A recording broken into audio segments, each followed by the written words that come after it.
Hello there, it's Ray. Welcome to my channel and to my TBR video for February. So in January I tried a new way of reading for 2022, which was using postcards as TBR prompt cards. I pulled 12, actually partway through the month because I was a bit slow getting started. I read 11 books, which is an absolutely amazing reading month for me, and I'm really excited to repeat the process this February.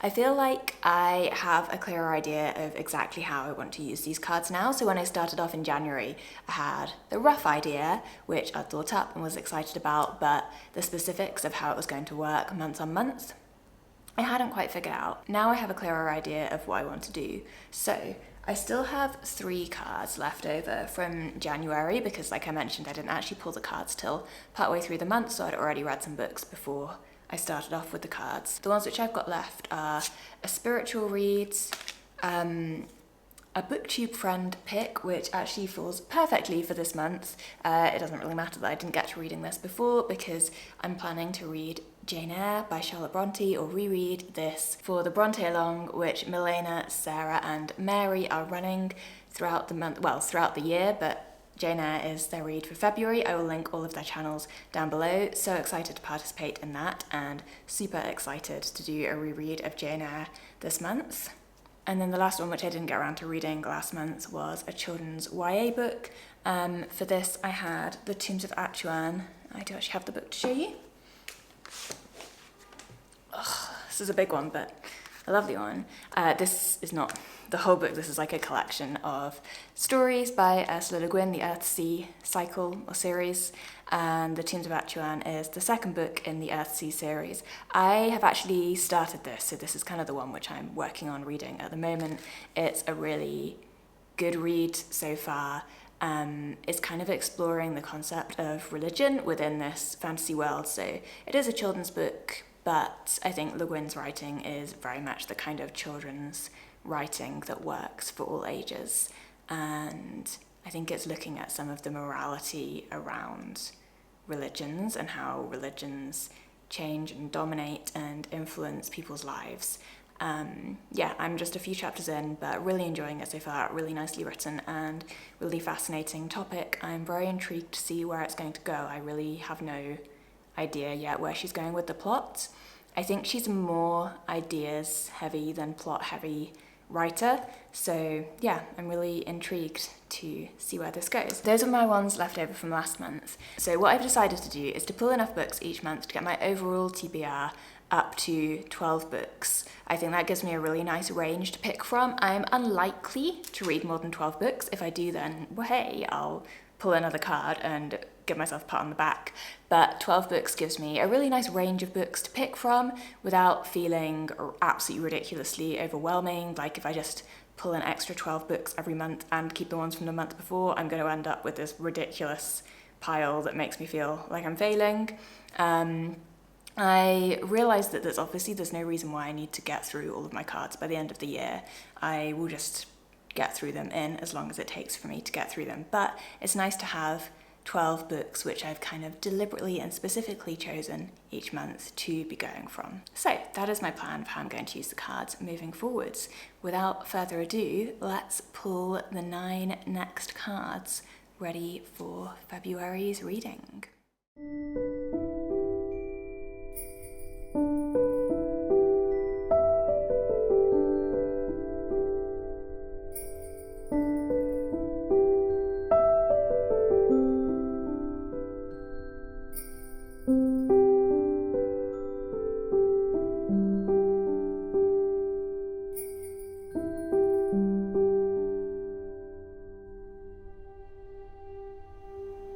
Okay, here they are. Let's see what we're going to be reading this month.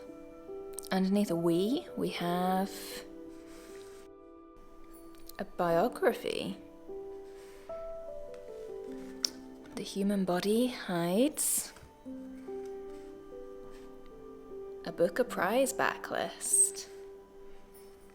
The Holiday Train. It's a bit trippy, that book. Is A Worldwide Window. Interesting. These are not very my comfort zone reads so far. Letters from My Windmill is a gap filler. Venus in Furs, interesting looking book, is an essay collection. The Secret Garden, surely I must have written something more comforting on the back of The Secret Garden, is a children's all YA. Noah's Ark is a favourite author backlist book.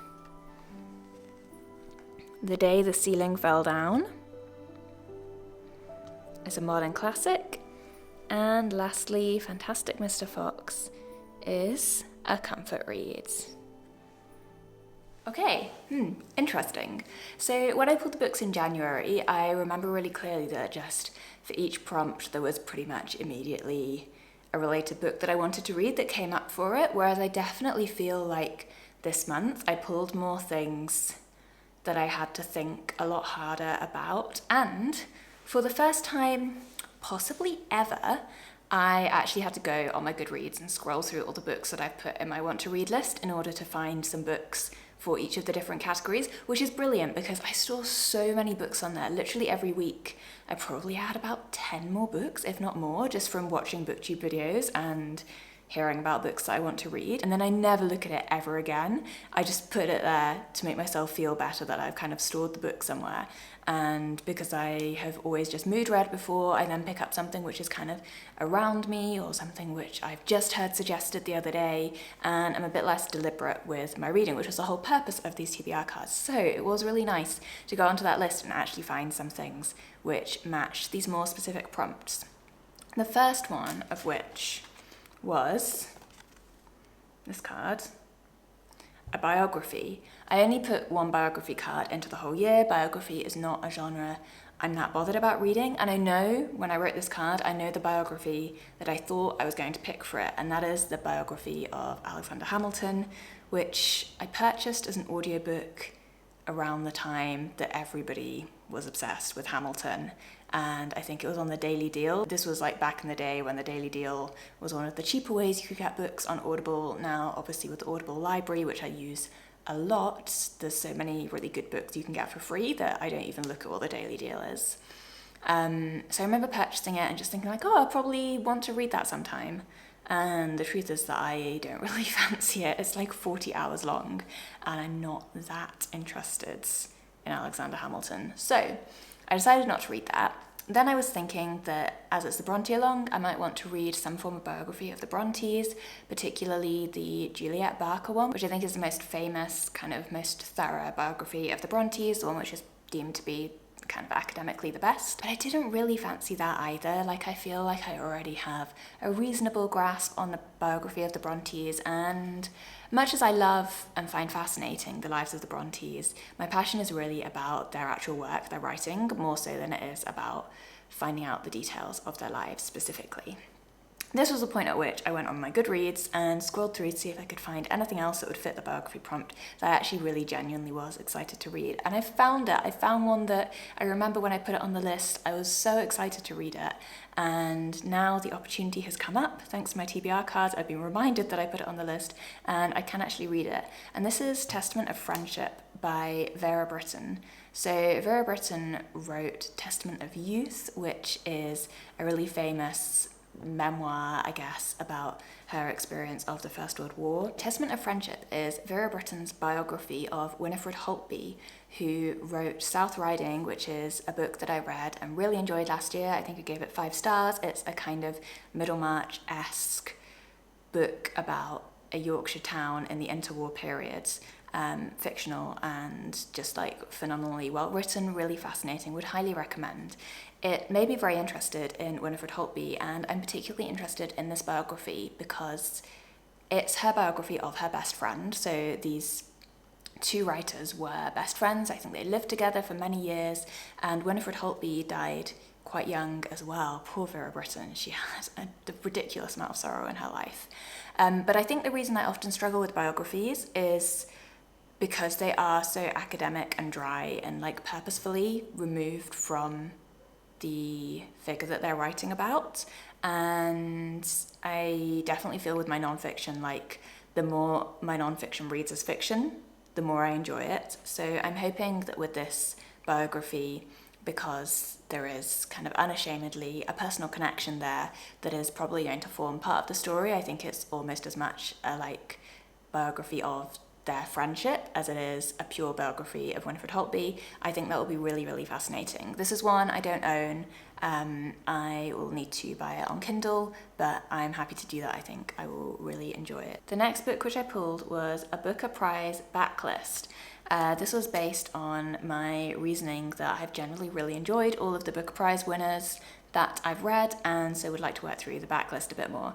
I ended up picking the only book from the Booker Prize backlist which I already have, and this is one which again I purchased on Audible a while ago, and it's Bringing Up the Bodies by Hilary Mantel. This is the second book in her Wolf Hall trilogy, which are really, really well liked by everybody. I have read Wolf Hall and I actually didn't love it, but I have heard that Bringing Up the Bodies is more readable if you don't love Wolf Hall, and people love them so much that I kind of I want to experience what it is that everybody else sees in them. So yeah, I'm going to give Bringing Up the Bodies a go on audiobook. If you love the Wolf Hall trilogy, do let me know down in the comments what you particularly like about them, because I just wasn't a huge fan of the first book. I just found it a bit boring, to be honest. And I sort of feel ashamed for that because so many people absolutely adored it. I think it might be a little bit that the Tudors are just not my favourite time period, and a lot of people are really, really into the Tudors and just love reading about that time. And I think Mantel, in theory, does a really good job of immersing you in that world. I didn't actually feel it, controversially. I didn't really connect with any of the book, with the characters or even the world that much. But I would love to experience what everybody else experiences with it. So I'm going to give Bringing Up the Bodies a go and see how I find that. I think it's a lot about Anne Boleyn, which I think I will find more interesting than the kind of first divorce that Henry VIII is going through. So we'll see how that goes. Then next up, I had Worldwide Window. For this prompt, I chose The Shadow King by Maaza Mengiste, which was on the Booker Prize longlist a couple of years ago, I think, and it's the story of a female soldier in Ethiopia during the Second World War. So the point of Worldwide Windows is that it's a book which gives me a perspective on somebody's life who is incredibly different to my own. Obviously, a woman soldier in Ethiopia in the Second World War is pretty much as far away from my life experience as you can get. So I think this will be really fascinating. I imagine it will be quite a difficult listen. I'm going to listen to it. It was one that was available for free on the Audible library, and yeah, I'm really not sure how I'll find it. I think it's the kind of book which could really, really grip and move me, or it might be one that I find a very challenging listen. We'll have to see how it goes. I find with a lot of contemporary fiction, often the contemporary writing style just doesn't really vibe with me as much as more old-fashioned stuff does. However, occasionally I find a real diamond in the rough, for me, really something that just absolutely speaks to me, and some of my very favourite books have been more modern rights. So yeah, it's always exciting going into a new one and feeling like I might discover something which really, really moves me and is incredibly powerful. Then behind this gorgeous postcard for The Secret Garden, I love The Secret Garden, we have children's or YA, and for this I am going to read not The Secret Garden, much as I am tempted to. I did read that last year, but I'm going to read The Railway Children by Nesbit. This is Kate Howell's pick for next month for her Kindred Spirits book club. If you don't know the premise of this, it's a book about 3 children and their mother who have to move to the countryside from their fairly luxurious home in London when their father mysteriously gets taken away, and they live in these lowered economic circumstances in the countryside and make friends with the porter at the station, and they regularly wave to an elderly man who goes past in the train every day. And yeah, it's just about the relationships which they build with the people living close by to them, and the way that the mystery gets solved. So I cannot wait to reread that. It's such a comfort read, such a wonderful, wonderful book, and I'm really excited for it. Then, under Letters from My Windmill, I quite often want to read these specific cards. Like, I've not heard of a lot of them, but how gorgeous is that cover? That looks like a book I want to read.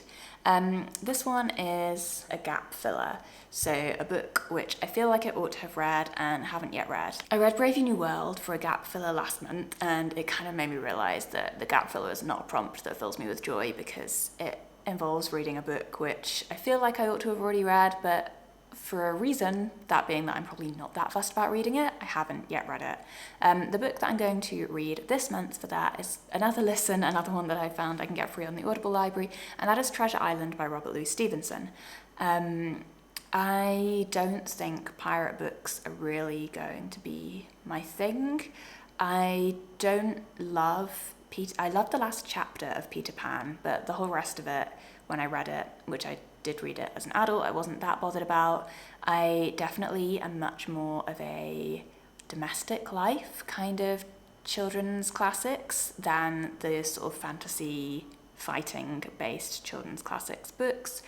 But Treasure Island is super famous and I would like to have read it. I don't even really know the story. I just know Long John Silver and treasure and I don't know, various sort of cultural feelings about what the book is about, which have come to me. So I will be interested to see what the book's actually like, but I'm not going into it with high hopes that it's going to be something I will adore. Next up, this is one, really interestingly, that I really struggled to find the book that I wanted to read for it. It was underneath this card, and the prompt was essays. Now, I feel like I've really enjoyed essays in my life. Like, I've read some of Virginia Woolf's essays. I love reading the essay kind of parts of newspapers. Like, if you give me a newspaper, I will seek out the arts section and I will read whatever essay style writing I can find in it. That was kind of my go-to place in a newspaper. But when it came to thinking of a book of essays that I wanted to read, I didn't have any on my shelves and I couldn't even really think of any. So if you know any good books of essays, please comment them down below, because I would love to feel like I have some books of essays that are kind of on my to-read list, and I was so surprised to find that I didn't, because I just feel like I have so many books I want to read. I automatically presume that there would be something for everything. Anyway, I have done a little bit of Googling and I have found a book of essays that I really do want to read, and I'm really excited to read. This is another one which I will need to get on my Kindle, and it's called In Search of Our Mother's Gardens by Alice Walker. Alice Walker wrote The Colour Purple, which I absolutely adore, and ever since I read The Colour Purple, I have been itching to read more by her. I don't know anything about In Search of Our Mother's Gardens. It's kind of subtitled Womanist Prose, which I think will be really fascinating, and I honestly just have enough faith in the author that I'm super happy to go into this not really knowing the specifics of what it's about. I think that's such a nice feeling when you just trust an author so much that you will just read something else that they produce, and that's how I feel about Alice Walker, having read The Colour Purple, so I'm really excited to try some of her essays. Then, underneath this really sweet Noah's Ark postcard, I have favourite author backlist book. I think when I wrote this, in my head, I was honestly thinking of reading more Terry Pratchett for it, because Terry Pratchett is an author I've read maybe only 4, 5, 6 or so of his books, and there are obviously a lot to go at, but I really enjoyed them, really like him, and would love to read more. However, I don't own any Terry Pratchett books, and there's something about Pratchett. I just want to read him, like, in my hand. I listened to one of his books as an audiobook, and I just didn't enjoy it as much as I enjoyed the ones which I actually physically read. So, as I don't have any Pratchetts, I had another thing. This is obviously like a really open prompt. I have many authors who I consider favourite authors, and there are numerous books by them all that I haven't yet read. So I decided to pick up for this one a book that I have owned for a long time and not yet read. This is Carts and Candlesticks by Alison Uttley, who wrote The Country Child, one of my all-time favourite books, which I reread in January. And rereading The Country Child just reminded me how much I adore her writing, how unique and wonderful a writer she is, and made me want to read more of her works. This is the only other Uttley book which I have with me in my house here, and it's also one that I haven't read yet, so it's perfect for this prompt. This is like a memoir type work about her own childhood, so The Country Child and its sequel, The Farm on the Hill, are about this fictionalized character who's very heavily based on her, called Susan Garland, and this one, I believe, is just her own memories of country life. And you can see here actually the chapter titles, because it does just give you such a clear idea of the kind of book that this is. They are all little mini vignettes, I guess you could call them, of different moments in her country year growing up, which is just like The Country Child. This edition that I have as well also has many of these gorgeous woodcut illustrations by C.F. Tunnicliffe, who illustrated all of her books, and they're just beautiful. I found when I was reading The Country Child, some of the illustrations moved me to tears, the combination of like the nostalgia of seeing the images which have meant so much to me throughout my life, and just an objective appreciation of how charming and beautiful they are in and of themselves. So I'm really looking forward to reading some more of her writing. I'm just not ready to stop after reading The Country Child. Underneath The Day the Ceiling Fell Down, I have a modern classic. I found this, again, harder than I initially thought I was going to pick a book for. I sort of feel like in my mind I have a lot of modern classics sitting on my shelves that I haven't got around to reading. But then it comes down to that whole thing about like, at what point do you class a classic as a modern classic? I could make an argument for a modern classic being post-1914, but I think the prompt means to me more of a push to read stuff which I wouldn't naturally fall into reading, which probably means anything written like post-1950. So the one that I've chosen, this is a whopper. I don't know whether I'm going to get around to reading this, but I've had this on my shelves, again, absolutely forever. I've been a bit intimidated by it. Anyway, this is The Golden Notebook by Doris Lessing. It sounds fascinating, and it sounds like the sort of book I should really enjoy. The reason that I have been a bit anxious about reading it is that when I was younger, and to be fair, a lot younger, like 15 maybe, I read a book called Love Again by Doris Lessing, and it was probably my first experience of literary fiction that I just didn't get. I remember just feeling the whole time like she was trying to drop in all of these little references to things that I hadn't heard of, that I didn't understand. I just felt like there was an in-joke and I was on the outside of the in-joke, and it definitely put me off her writing. It was, one of the first books I remember reading after I'd like got into adults fiction through classics, books like Jane Eyre, like Dickens, which had really made me feel confident and made me feel like, okay, this is for me, like this world of books is for me. That book felt like it shut the door in my face, and ever since then I've been afraid to read more Doris Lessing. I'm now like, gosh, I've literally lived my whole life over again since the time when I first read Lessing's work, so I should really give her another go.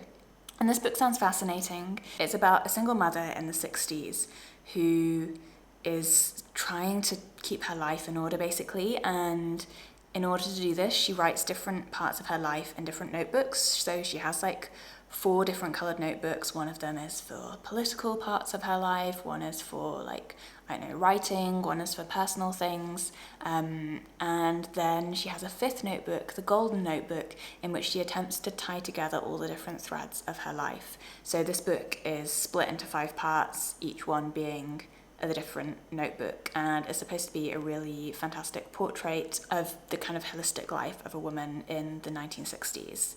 As somebody who really gets that desire to put your life in notebooks and to organise your life and make your life make sense to yourself through writing about it, I'm definitely somebody who has different notebooks for different things and has had various different types of notebooks over the course of my life, and at certain points have really, really leaned on them as a way to maintain my identity and sense of self.